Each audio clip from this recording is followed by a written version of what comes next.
Hi friends, मैं नवलेश। आज आप लोग के लिए संस्कृत का दूसरा वीडियो होगा अर्थात पार्ट 2 होगा, जिसमें आप लोग के लिए क्वेश्चन नंबर 51 से लेकर 100 तक आप लोग को कराऊंगा। इसमें जो क्वेश्चन है वो किताब का अति महत्वपूर्ण चुना गया है, जिसमें किताब से चुने गए महत्वपूर्ण 50 प्रश्न कल भी मैंने कराया था।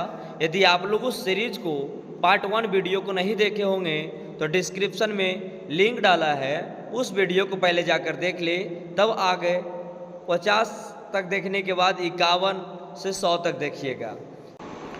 कहा गया चूड़ा कडम किस संस्कार के अंतर्गत आता है? तो शैशवावस्था। कहेगा सर आंसर पहले से टिक मारा होता है।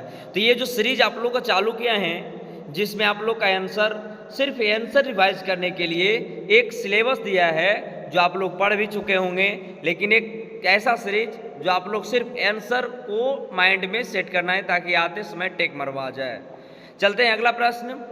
कहा गया है कन्यादान किस संस्कार में होता है? तो विवाह संस्कार में होती है। अगला क्वेश्चन, भीषण भूख लगने पर कौन कुछ नहीं कर सकता है? आलसी कुछ नहीं कर सकता है। अगला प्रश्न, अर्थवेद में कितनी महिलाओं का वर्णन किया गया है?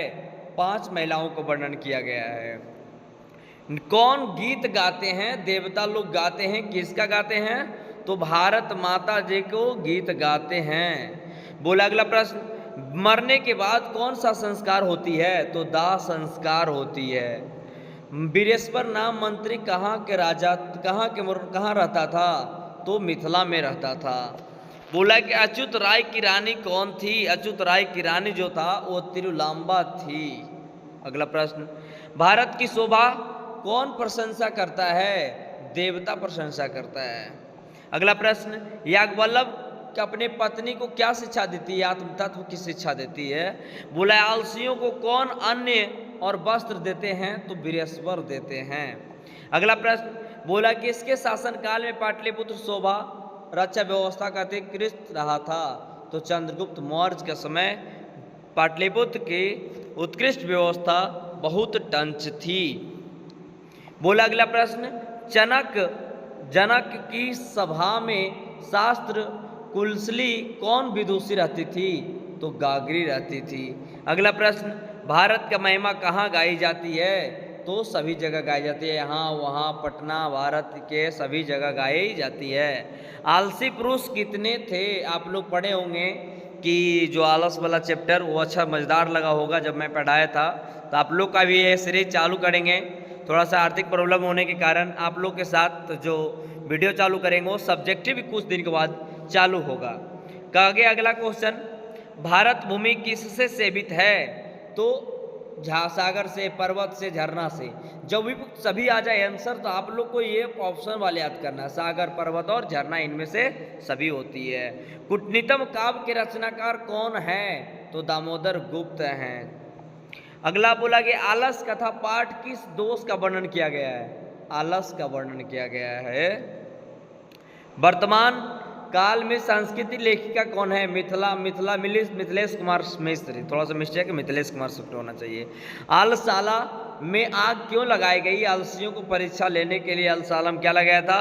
परीक्षा आग लगाया गया था। बोला जगत का गौरव कौन है? तो भारत है जगत का गौरव। जगत का गौरव कौन है? भारत। चंद्रगुप्त, चंद्र देखो छोटा हुआ यहाँ पे चंद्र होना चाहिए। चंद्रगुप्त किस वंश का शासक था? तो मौर्य वंश के शासक था।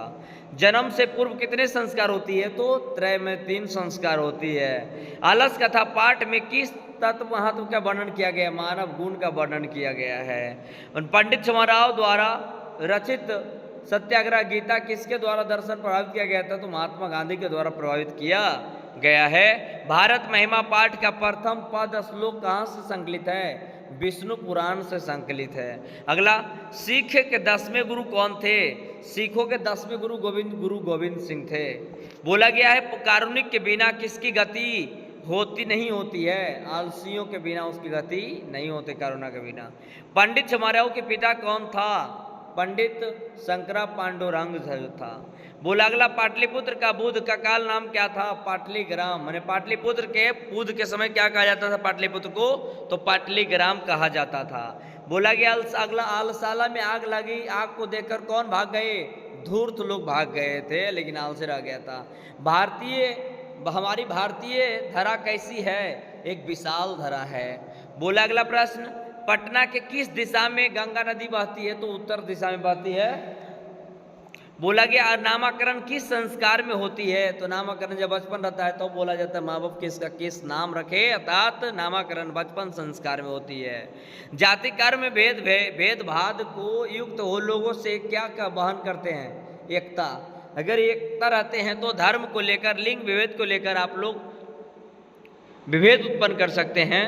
बोला गया है अगला क्वेश्चन, अलसाला पाठ में कहाँ से लिया गया है? पुरुष परीक्षा से लिया गया है, जिसमें पुरुष को परीक्षा लिया जाता है कि आज के समाज में कितने सारे लोग हैं। किस काल में पटना का पाटलिपुत्र ग्राम था? तो बुद्ध के काल में था पाटलिग्राम। पालसियों को परीक्षा क्या लगाकर लिया गया था?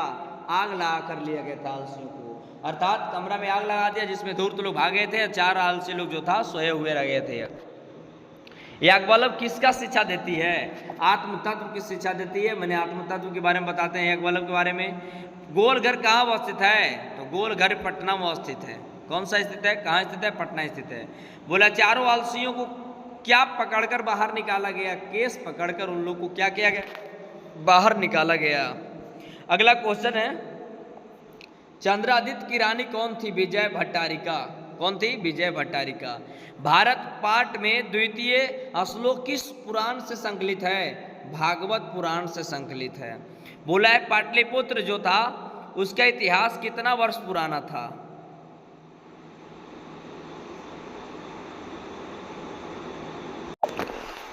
गंगा देवी के पति कौन थे? गंगा देवी के जो पति थे वो कंपन राय थे। बोला गया क्वेश्चन, गृहस्थ काल में कितने संस्कार होती है? तो 1 संस्कार होती है। अगला, गांधी सेतु पुल कहाँ अवस्थित है? तो पाटलिपुत्र अर्थात पटना में स्थित है। बोला गया अगला क्वेश्चन, आलसियों को रक्षक कौन होता है? दैवान होते हैं, उसकी रक्षा करती है। उत्तर भारत में लोग कौन से प्रहरी के विचार विराजमान होता है? हिमालय के विराजमान होती है।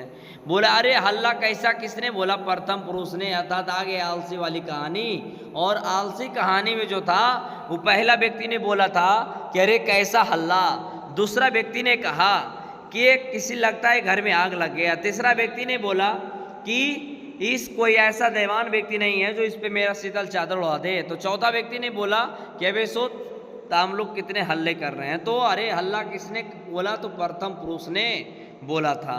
बोला गया 100वां क्वेश्चन जो आप लोग के लास्ट क्वेश्चन होगा, इसमें कहा गया पाटलिपुत्र किस महापुरुष की जन्मस्थली रही है? बोला है पाटलिपुत्र गुरु गोविंद सिंह की जन्मस्थली रही है, जिसके आज भी गुरु गोविंद सिंह पटना में आज तक लोगों को खाना 24 घंटा खिलाई जाती है मुफ्त में।